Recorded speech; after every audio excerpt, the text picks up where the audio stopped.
तो वहीं मोदी सरकार ने भले ही सरकार बनाकर कामकाज शुरू कर दिया हो, मगर सियासत और सियासी गर्मी के मौसम में सारे रिकॉर्ड तोड़ रही है।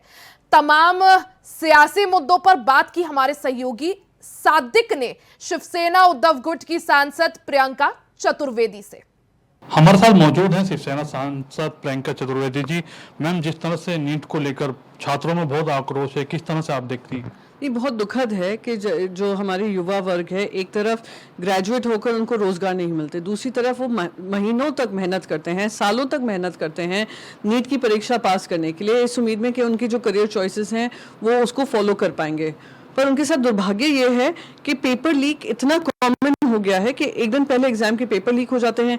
ये जो पूरा इकोसिस्टम गैंग बना हुआ है, ब्रोकर से लेकर हॉस्टल्स, कोचिंग क्लासेस, कॉम्प्रोमाइज जो एडमिनिस्ट्रेशन है, पेपर लीक के माध्यम से पैसा कमाते हैं, बच्चों के साथ खिलवाड़ करते हैं, युवाओं के फ्यूचर के साथ खिलवाड़ करते हैं। इस वजह से आज बच्चे आक्रोशित हैं।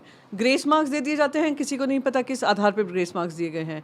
जो रैंकिंग आई है, रैंकिंग इतनी वियर्ड है। जो टॉपर्स हैं, 7 टॉपर्स एक ही सेंटर से हैं। सेंटर में ओवर क्राउडिंग है। एनटीए पे जब प्रेशर आता है तो एनटीए एक इन्वेस्टिगेशन अनाउंस करती है, अपने आप से पल्ला झाड़ देती है कि उनकी कोई गलती नहीं हुई है।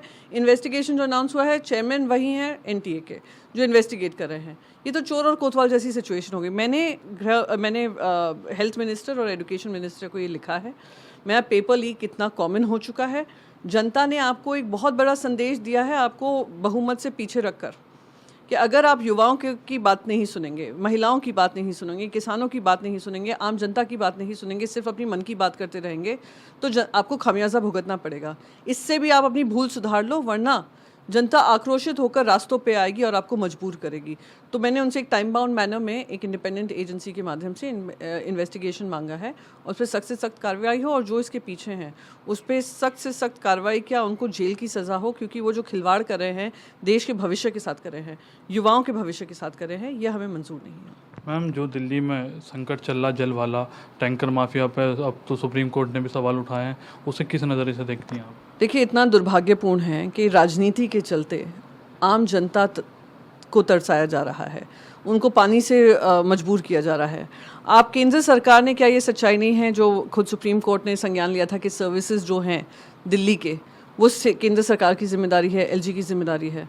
पर आपसी मतभेद में जो राज्य सरकार है और जो केंद्र सरकार है, अपनी राजनीति चमकाने के लिए जनता को त्रस्त रख रहे हैं। ये बहुत दुर्भाग्यपूर्ण है, और बार बार सुप्रीम कोर्ट को संज्ञान लेकर ये जो लॉक जैम है, बहुत दुखद है। ये फिर से वही चीज़ दोहरा रहे हैं, और मुझे ध्यान आता है किस तरीके से कोविड के कार्यकाल में आपसी मतभेद को लेकर ऑक्सीजन सप्लाई की कमी होकर इतने लोगों की जान गई थी दिल्ली में ही। फिर भी अगर सबक नहीं सीख रही और केंद्र सरकार बस मूक दर्शक बनकर तमाशा देख रही है, ये तो और भी दुर्भाग्यपूर्ण है। मैम, राहुल गांधी बनारस गए, उन्होंने कहा कि अगर प्रियंका गांधी यहाँ चुनाव लड़ती तो शायद जीत जाती। बिल्कुल सही कहा। जो मोदी जी को सिर्फ 1.5 लाख के मार्जिन से जीत हुई है, उससे ज़्यादा मार्जिन से तो केएल शर्मा जी की जीत स्मृति ईरानी के खिलाफ हुई है, और ये उनकी सफलता में विफलता है।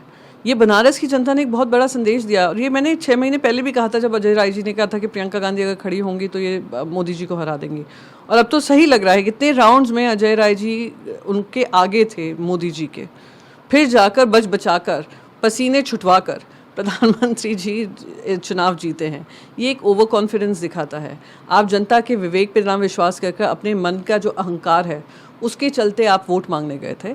जनता ने आपको सबक दिया है कि प्रधानमंत्री जी, अभी भी हम आपको एक वार्निंग दे रहे हैं, अगर एक सशक्त मजबूत कैंडिडेट प्रियंका गांधी जी जैसा खड़ा होता तो मैं 2 लाख तो राहुल गांधी जी कह रहे हैं, I wouldn't be surprise 4-5 lakh के मार्जिन से जीतती, या शिवराज सिंह चौहान और अमित शाह के भी आंकड़ों को पार कर लेती हैं। धन्यवाद। तो ये थी हमारे साथ प्रियंका चतुर्वेदी जी, जिन्होंने बड़ी ही बेबाकी से हमसे बातचीत की है। कैमरामैन सुशील बहल के साथ सादिक खान, इंडिया वॉइस, दिल्ली।